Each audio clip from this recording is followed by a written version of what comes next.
All right, YouTube, how you doing? Welcome back to the channel. We got Monday Night Football, week number 1. 49ers taking on the Jets. In today's video, we're going to go through this game. I'm going to give you my lean on the spread. I'll give you my lean on the total. We'll talk about any other player props. Got 2 of them as of right now that I'm liking in the game as well. But keep an eye on the pinned comment for any updates or added plays. That's where I'm going to put down what I'm actually rolling with myself and what I got the odds at there too. So make sure to keep an eye on the pinned comment. Everything we talk about in the video are plays that I like, but to see what I'm actually rolling with myself right there for free in the pinned comment. So make sure to keep an eye on that. In terms of how we're doing thus far into the NFL season, pretty damn good. Let me drop a cha-ching from the soundboard there. We profit in that Thursday Night Football game thanks to the under hitting by a half point, and then Xavier Worthy with his touchdown for plus 190. But the big story, the big thing I want to jump into is that Eagles-Packers Brazil game. Check that out. Can we pump in some damn crowd noise? A 5-0 night. Now, I tell you guys all the time, we had a fantastic NBA season. We're in the middle of, or towards the end of a fantastic MLB season. We started the NFL off hot.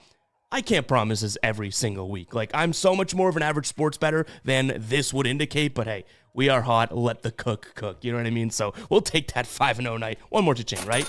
In that Brazil game there. But let's see if we can carry that momentum into this. Obviously, we're recording this a little bit earlier, so we don't know how we're doing on our Sunday slate. But yes, we have our Sunday slate picks out as well. But let's jump into this one here. We'll start on the spread side of things. First, hit that subscribe button. Hit that like button as well. If you guys have been enjoying the content and or winning with us as well, hit that like button. It's the least you can do, right? Free to do. You can hit the subscribe button. That's free to do as well, and it helps out the channel a ton. So go ahead and do that. But let's jump into this. So right now, 49ers sitting at 4.5-point favorites. This thing, I'm sure you've heard a lot of other people talk about it, has moved around. I think in the offseason, this was at like 6.5, maybe 5.5. I know it got to 6 at one point in favor of the 49ers. Now it's moved back down to 4.5. It got to 3 actually at one point as well, and that was before I think Ayuk signed and then Trent Williams as well. That's obviously a massive, massive upgrade. Like everyone was talking about the Ayuk contract situation.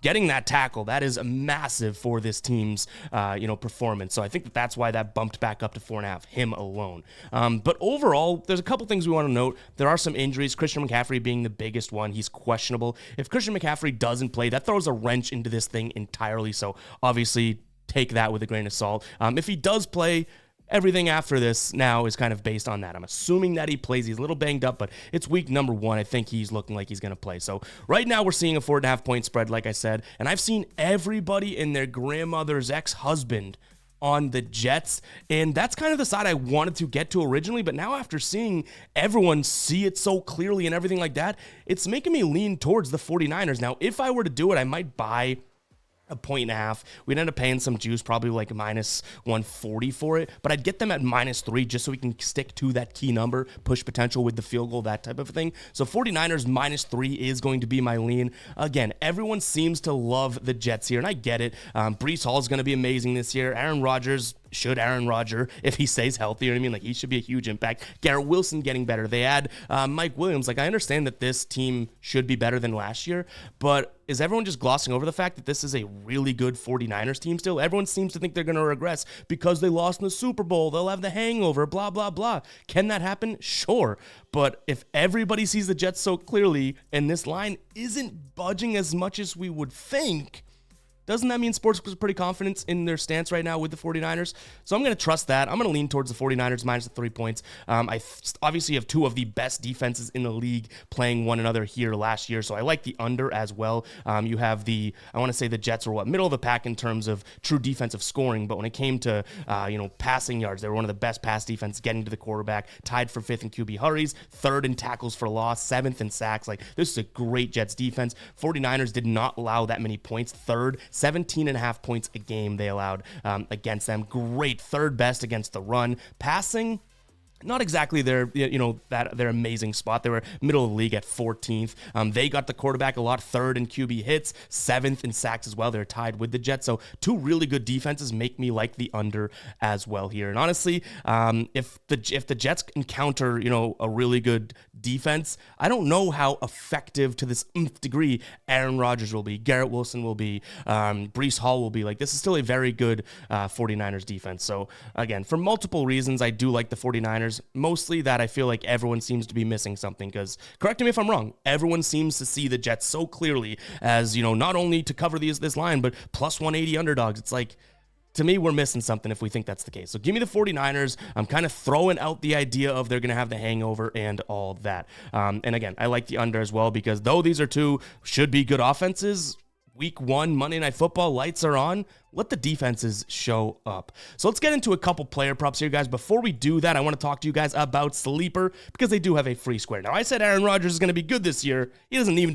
need to be good with this square. 0.5 passing yards is all he needs to cash this one over on Sleeper. If you have not checked out Sleeper yet, you are missing out on one of the best player prop apps out there. All you have to do is combine 2 or more players into a slip. You can win up to 100 times over there because each and every pick that you throw into your slip has its own dynamic payout multiplier. They don't just follow the fixed payout structure of just like every other app out there. So like 2 for 2 equals 3x and that type of thing. So go check out Sleeper, guys. Get this free square signing up today, and they'll also match your first deposit 100%. So go check out Sleeper. That's player prop number 1. Aaron Rodgers, 0.5 yards. I think we can cash that one. That doesn't actually count towards a record, but still, obviously love that one. Let's jump into the player prop that I'm liking, honestly, the most. This is probably, out of all the picks we've talked about, whether it's the spread, total, now we'll get into player props, probably the play that I'm thinking is going to be a final play here, definitely. And it's Brock Purdy under 31.5 pass attempts here. So like I mentioned, everything that I've talked about in this video kind of depends on Christian McCaffrey playing,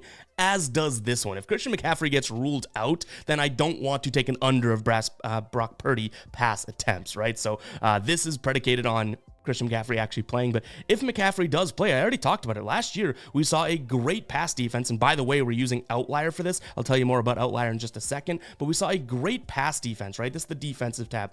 Great pass defense, second in passing yards. Again, they got to the quarterback plenty. But where this team was not all that great was in the run game, 25th. So if the 49ers really want the best chance of winning, it's going to be to establish their best player, Christian McCaffrey, both in the red zone and 3 downs all together, like get him going, which is their game plan anyways. So now you have the fact that they're probably going to do that anyways if he's not truly banged up. Now they have a team in which the only sort of defensive weakness that they can expose probably ends up being the run game. Why are the 49ers going to say, okay, well, let's beat this amazing defense by putting it in, though Brock Purdy is a good quarterback, he's the least talented offensive piece, you know what I mean? Whether it's Debo, Ayuk, Kittle, McCaffrey, Purdy is, yes, the quarterback, but not the guy that's going to win the game for you all the time, even though he's been fantastic. I get it, but he's not the playmaker that some of those other guys are. So why not give it to the playmaker that can expose that sort of bad part of the defense? Brock Purdy under 31.5 pass attempts. You can see he did this in 7 of his last 10 games. You can use the Outlier Insights tab, 13 of his last 16 games. Now, at the end of the year, when McCaffrey was kind of banged up or, starting to, I guess, not exactly perform like he was in the middle of the year, they were relying on him a lot more, and he did hit it in 3 of his last 5 games, but I'm kind of trusting this. It took him 3 games to ramp up, right? If we look at that, 21, 24, 27, like not exactly the best look for a guy that's going to go out there and supposedly throw for 32 attempts, right? I also considered his pass completions, 21.5 though, like it's just as good looking, but what I don't necessarily love is the idea that that's still involving McCaffrey, and 21, that's 10 pass completions less than the attempts would be. So even if they dump off a couple times in a screen or something like that, yes, it's still an attempt, but I don't think it's going to take as much percentage as that 21.5. So I like the under here, 31.5 pass completions. And guys, like I said, this is the Outlier tool. They're great for props. They have games. You can even look into where the money is. So we can look at where the money line money is, where the percent of the bets are, all that type of stuff. I have a link for Outlier in the pinned comment. You're going to get 7 days free to try the tool. 7 days free. You don't like it, don't continue, right? But even after that, it's only $19.99 per month for all of these tabs, all 4 of these top tabs. If you want to pay a little bit more, they have an EV tab, a boost tab, an arbitrage, and middle bets tab. So those are really profitable tools as well. But if you wanted the base membership, it's still only $19.99 a month after that trial. So go ahead and try that out, guys. Again, this is Outlier, link in the pinned comment. First player prop that we're using it for is Brock Purdy, under 31.5 pass attempts. Now let's move into our second prop, and it's going to be Breece Hall, over 0.5 touchdowns. I do think that, this is a team that's going to navigate to the red zone a little bit better than they did in seasons prior, due to the fact that they have Aaron Rodgers. So if we look at where they sort of rank red zone-wise and efficiency-wise, right? Last year, dead last in red zone efficiency. But this 49ers defense wasn't all that tremendous, just 16th in the league in terms of defensive explosive efficiency in the red zone. So I do think that with Aaron Rodgers being added, Garrett Wilson, all those guys I mentioned getting a little bit better or playing for the first time, I think they'll be able to navigate towards the goal line a little bit more and let Breece Hall punch one in. He should have so much volume this season. He has 2 rookies backing him up. And even last year when they had a guy like Dalvin Cook, right, he still saw 60% of their red zone rush share attempts. So 60% there. You'll like that. Obviously, Cook being the backup last year had a few of those, but he's also going to get tons of carries. He had 60% of the rushes last year. I don't see how he's not going to at least have a chance at a touchdown. Red zone targets wise, he was behind Wilson, Conklin, and Gibson there, but still 10% of the targets. He might be able to take a pass because he gets 20% of the targets in general, not outside of the red zone. Maybe he takes a screen pass and takes it all the way for a touchdown. So plus 130 for Breece Hall to punch one in. It can be receiving or it can be obviously rushing, but this is plus 130 over on FanDuel. It's plus 110, plus 105, plus 100 on other books. So if you can get it early at plus 130, I think that is the move. So again, to recap there, we're looking at Brock Purdy under 31.5 pass attempts. Again, keep an eye on the pinned comment to see what we roll with. Breece Hall over 0.5 touchdowns. And then in terms of what we have for the game pick, I'm leaning towards the 49ers, but I'll most likely, if I do roll with it, buy that 1.5, pay a little bit more juice, get it to the key number of 3, so -3, and then an under of 43.5. Maybe there's a world in which we can do like a same game parlay where we get that spread lower and make that total higher and go with Niners, maybe even money line with a higher total, kind of like a teaser type of a thing. So keep an eye on the pinned comment, guys. That is all I have for you in today's video. Make sure you guys are following me on Instagram because we're posting some touchdown scores. We had Saquon and Jaden Reed in that game on Friday, and both of those cashed. Then we had Xavier Worthy and Zay Flowers, who was that close to scoring. Lamar Jackson missed him. We almost cashed both of those. We did score with Xavier Worthy. So we're posting some fun videos over there on Instagram as well. But yeah, that's all I have for you guys. Appreciate all of the support as of late.